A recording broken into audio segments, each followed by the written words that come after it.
Chicago, 1937. Rain fell from the sky like a thin curtain over the city.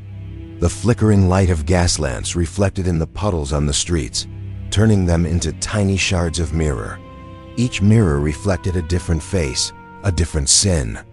And right in the middle of these mirrors of vice walked one man, Edgar Blackwood. His long black overcoat draped over his shoulders as if he were carrying the city's grime on his back. The wide-brimmed fedora cast a shadow over his face.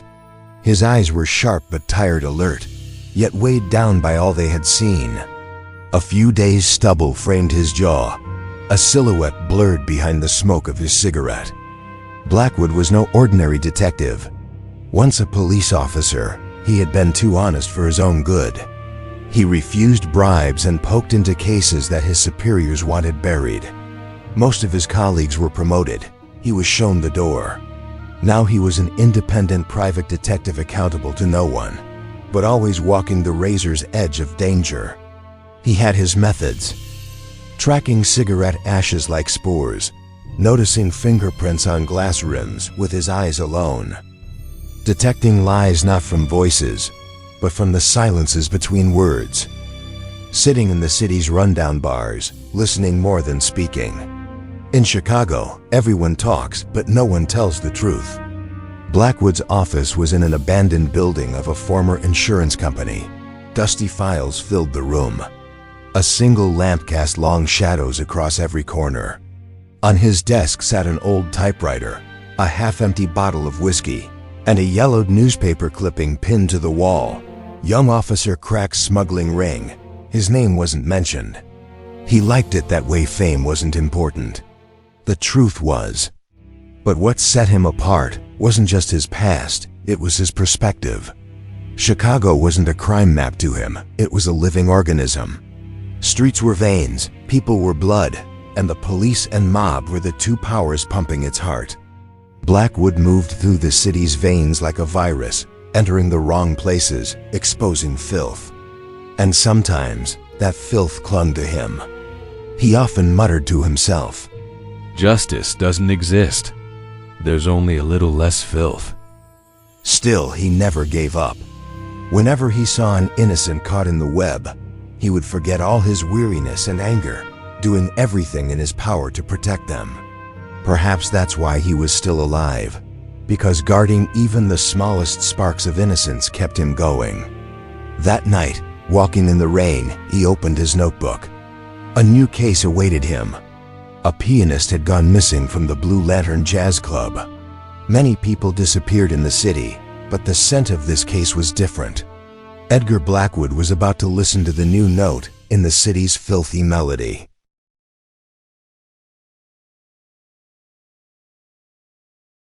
Chicago, 1937. It was one of those nights when the darkness was so heavy it seemed to weigh down even the raindrops. The Blue Lantern sat on the back end of State Street, a small but enigmatic jazz bar where nobody wanted to go. Yet everyone somehow ended up. A dim blue lamp flickered above the entrance, blinking in and out like a tired eye refusing to stay open. The paint on the wooden door had been peeling for years. Its handle was cold like the barrel of a gun. Each raindrop that struck the metal made a sharp needling sound, creating an unwanted rhythm against the jazz drifting from inside. Edgar Blackwood stood at the door for a moment. The collar of his coat was soaked and heavy with rain, and thin streams of water slid down from the brim of his hat. The cigarette in his right hand trembled slightly in the wind.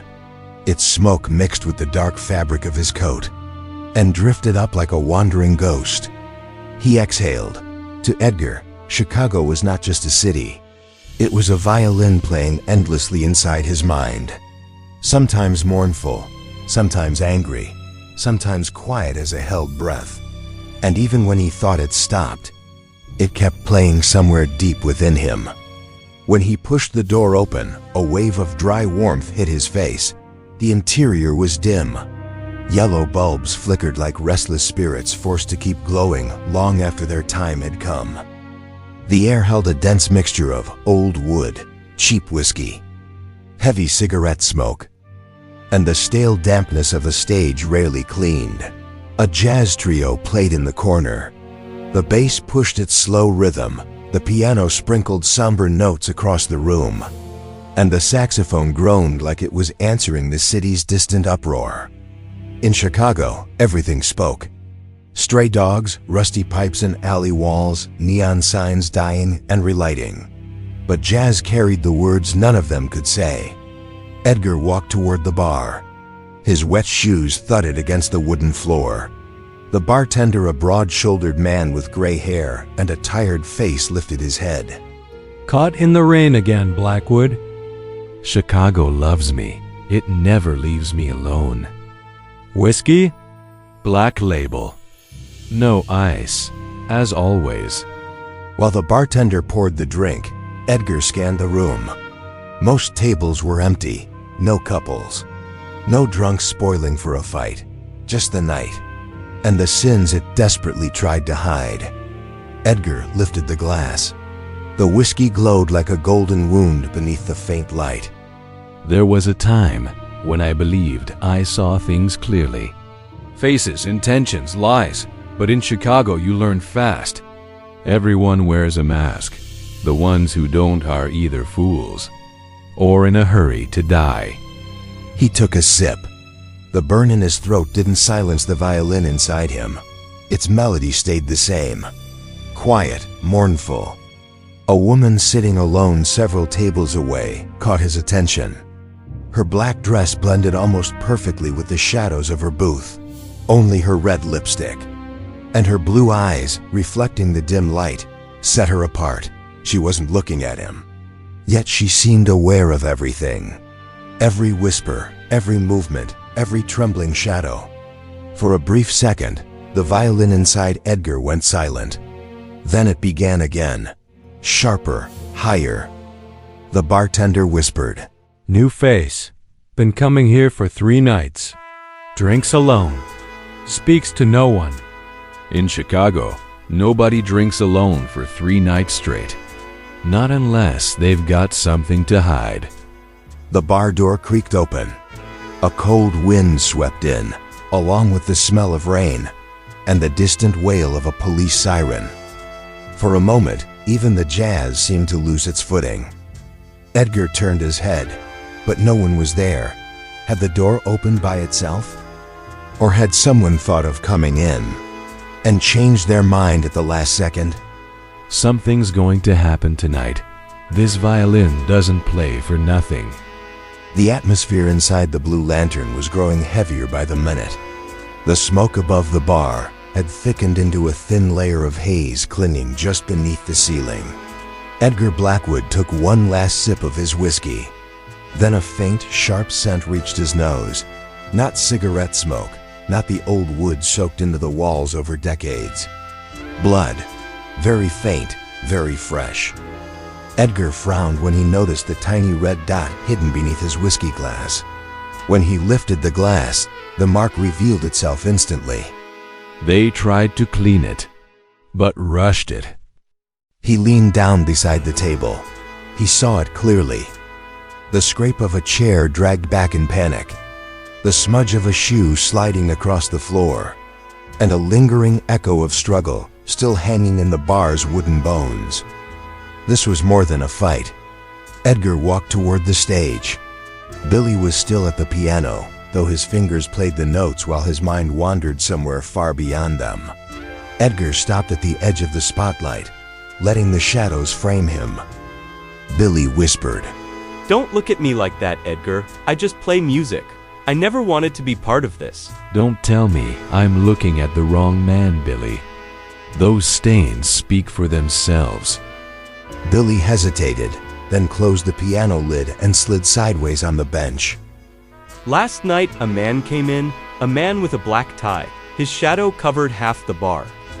When he sat down, even the song I was playing stopped. A name? He didn't give one, but when people saw him, they all held their breath. He spoke to someone, Cole. The owner of the bar. Billy continued. They argued, I heard whispers. They kept repeating one word, ledger. Ledger? Billy nodded toward the curtains behind the stage. Miss Cole has a red bookkeeping ledger, but she never shows it to anyone. A ledger doesn't always hold numbers. Sometimes it holds sins. Edgar slipped backstage. The area was dim, old chairs, faded posters, cracked bulbs, and in the corner, a small table. 2 items lay on it. A note, "Careful, Billy." A perfume bottle, cap open, several drops spilled onto the floor. Edgar picked it up and inhaled. Perfume, the same scent he'd smelled earlier on the rim of a glass at the bar. So the man sat at Billy's table. As Edgar thought, he noticed a sliver of light beneath the door at the back of the curtained space. He turned the knob. It wasn't locked. A wave of cigarette smoke spilled out, a particular scent, cheap, sharp, illegal. Edgar recognized it from the back alleys where smugglers stored tobacco. He opened the door. Miss Cole was hastily cleaning the room. Her hair was a mess, her hands trembling. She was wiping red stains from the desk with a handkerchief. Miss Cole. She flinched and turned. Mr. Blackwood, the bar is closed. You need to leave. Edgar didn't shut the door behind him. He stepped inside. Are you hiding something from me? If I tell you, the shadows will find me. The shadows are already following you. She lowered her head, then reached under the desk and pulled out a red-covered ledger, its edge smeared with dried blood.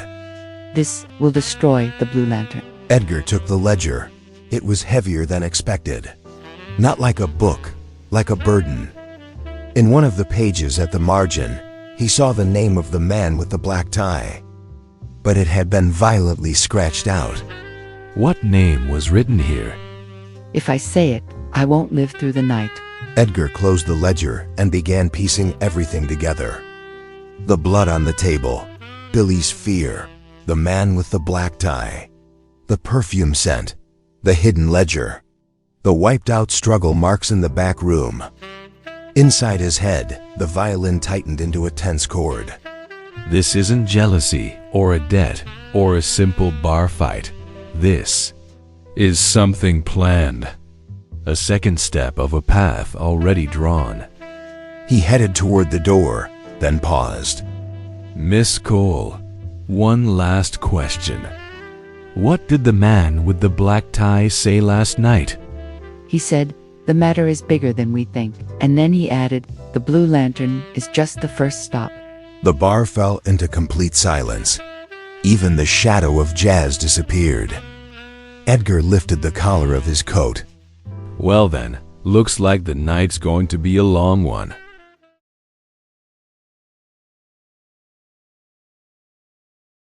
When Edgar pushed the door open and stepped into the rain, it felt as if he had crossed into another world. The air of the alley was cold and wet. Steam rose from a drainage grate and mixed with the thin ribbon of tobacco smoke spilling out from the bar's back door. The city carried the scent of wet asphalt, diesel, and a faint metallic tang that made Edgar's teeth ache just like that small smear of blood he had wiped from under his desk earlier. He raised the collar of his coat against the wind and adjusted his fedora. The notebook weighed heavy inside his leather satchel, a cheap purchase with a dangerous burden. Miss Cole's warning still echoed in his ears. If I say it, the shadows will find me. But the notebook was already speaking. Names were teeth, and in this city, teeth were used to chew through lies. He lit a cigarette not for pleasure, but to calm his hands. Edgar smoked to give rhythm to his thoughts. He didn't walk away immediately. He stayed at the threshold and watched. The alley floor was a canvas where shadows pooled in the dim light. The rain blurred the city's edges, but even in that haze, the rear door of the Blue Lantern had left a signature. Footprints stretching outward, first in a clean pattern, then halting and suddenly shifting direction. Not random, more like a rushed choreography. Short steps from someone being shoved, the sideways drag of a resisting man's shoe. Edgar crouched the classic detective stance and examined each print with practiced precision. A haphazard heel mark, A narrow-soled shoe, half-erased branding on a rubber sole. P. Lombard, Chicago, not the cheap leather of mob lackeys. This one belonged to someone who tried to look respectable, but still collected dirt from dirty business.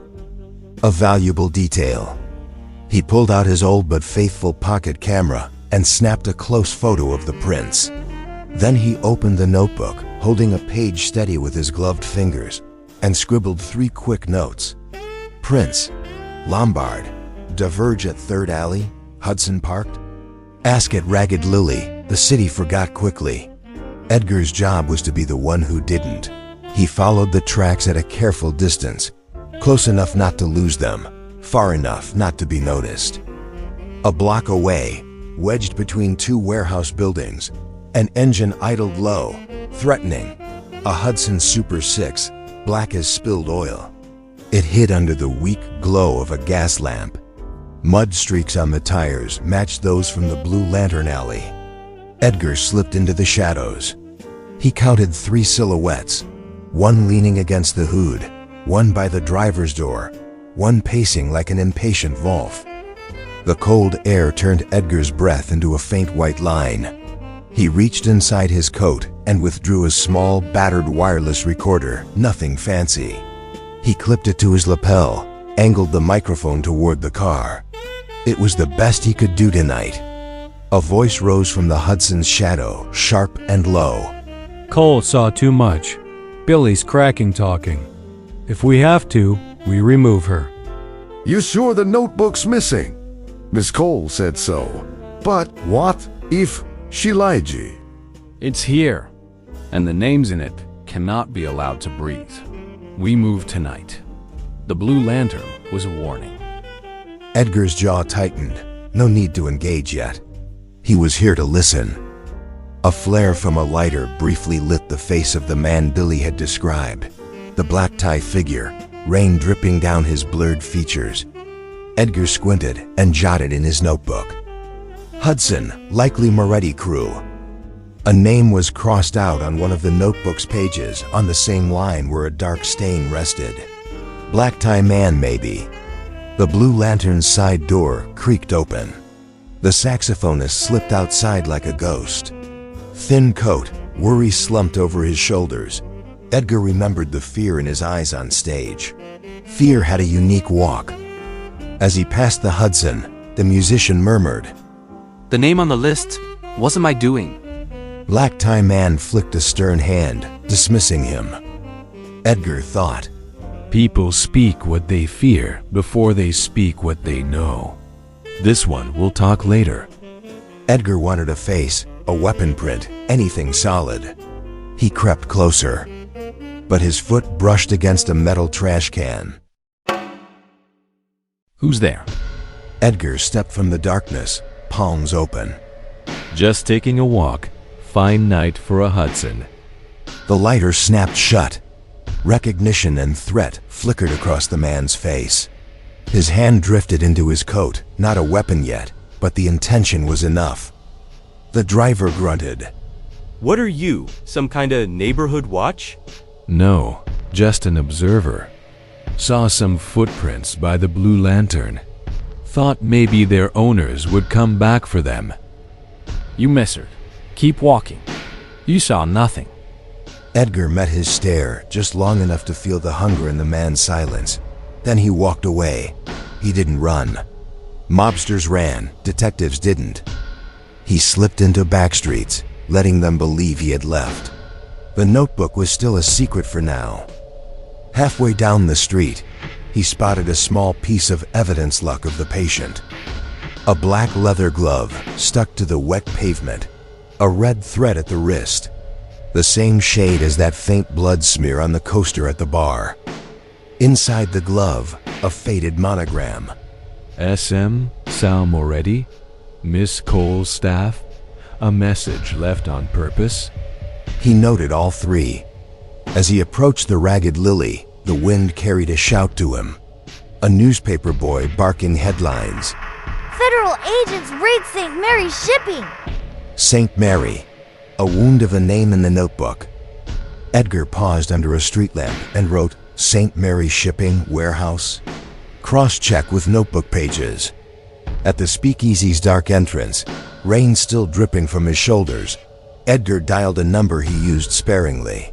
A low-rank reporter from the Tribune. The voice on the line was thin. Tommy, you hear anything about shipments on South 11th? 12th crate. I need clean ears at the docks tonight. No badge. The 12th crate? That's the strangest lead I've gotten. You sure, Blackwood? Not yet. But there's blood in a jazz bar and a notebook frightening the wrong people. Tonight, check the 12th crate at St. Mary. Edgar stepped back into the rain. The notebook inside his coat felt like a stick of dynamite with its fuse already lit. Footprints, a Hudson, a glove marked SM, the whisper of St. Mary. Chicago was beginning to open its own notebook. A final, mournful saxophone note rose from the blue lantern.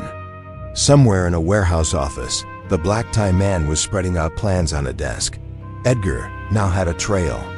Crate 12, Warehouse 7, maybe someone named Freeman. But clues were light as feathers until proven. Edgar would follow them slowly, deliberately, like the tightening string of the violin that played inside him. And the city, as always, would turn the page only when it pleased.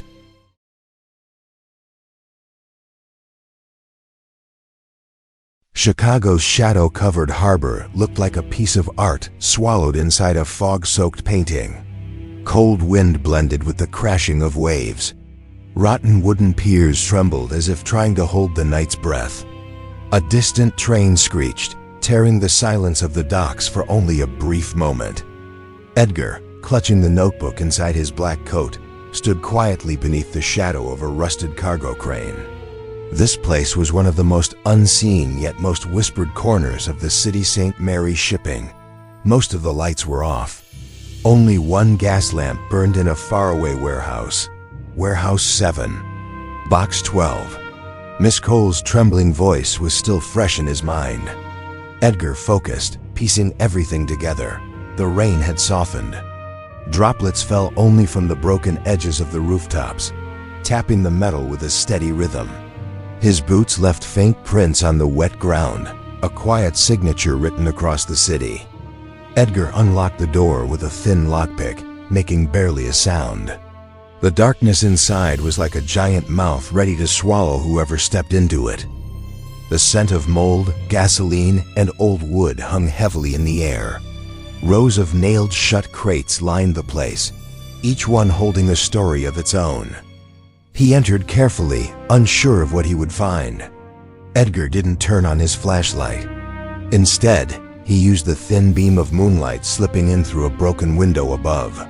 The dimness wasn't a threat for him, it was a tool. He followed the arrows pointing toward Box 12, down a narrow corridor. Even the creaking planks beneath his boots sounded like they might betray him. Right beside Box 12, something unusual caught his eye. A drop of blood, fresh, as if someone had opened that crate moments ago and closed it in a hurry. With gloved fingers, Edgar lifted the lid. Inside, he didn't find a shipment manifest. He found a photograph. A man wearing a black tie, his head slightly turned. The face wasn't clear, but the silhouette was familiar. A slow tension curled through Edgar's chest. On the back, written in pencil, was a single word, Freeman. Edgar's heartbeat stumbled for a moment. A sound shattered the heavy silence. Footsteps. Slow, heavy, deliberate.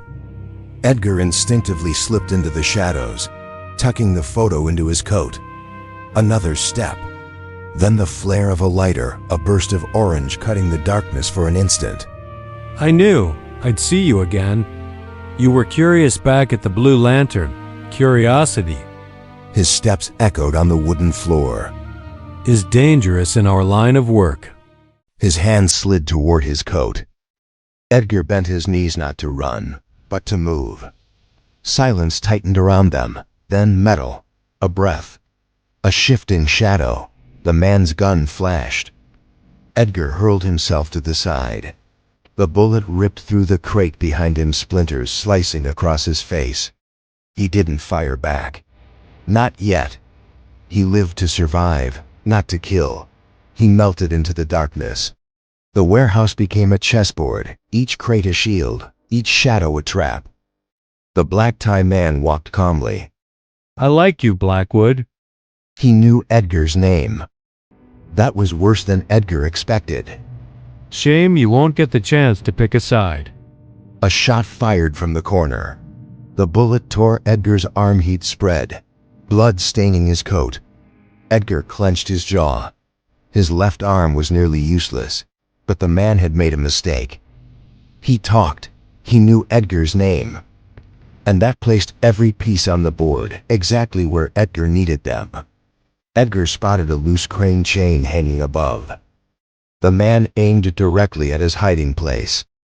Using his right hand, Edgar pressed against a crate for leverage and yanked the chain. It came loose. A heavy crate crashed down from above. The black-tie man leapt aside, but not fast enough. The crate's edge slammed into his shoulder, knocking him off balance. For the first time, Edgar heard him gasp in pain. You made a mistake, Blackwood. As the man recovered, Edgar retreated, clutching his bleeding arm, heading toward the back exit. A moment brief but priceless was his window to escape. Edgar kicked open the back door. Cold wind slapped his face, a refreshing sting. Behind him, the man's voice echoed. This isn't over. You have the notebook. You have Freeman. And the next move belongs to Chicago itself. Edgar ran into the rain. It had started again, pulling a new curtain over the night. His arm throbbed violently. But the photo in his pocket was real, Freeman's photograph. The first crack in the enemy's mask. The doorway to whatever came next. At the corner of the pier, a ship horn wailed through the dark. Edgar stopped, steadied his breath, and looked at the sky. Tonight, the silence had shattered. Chicago was awake now. And Edgar Blackwood knew. The war had just begun.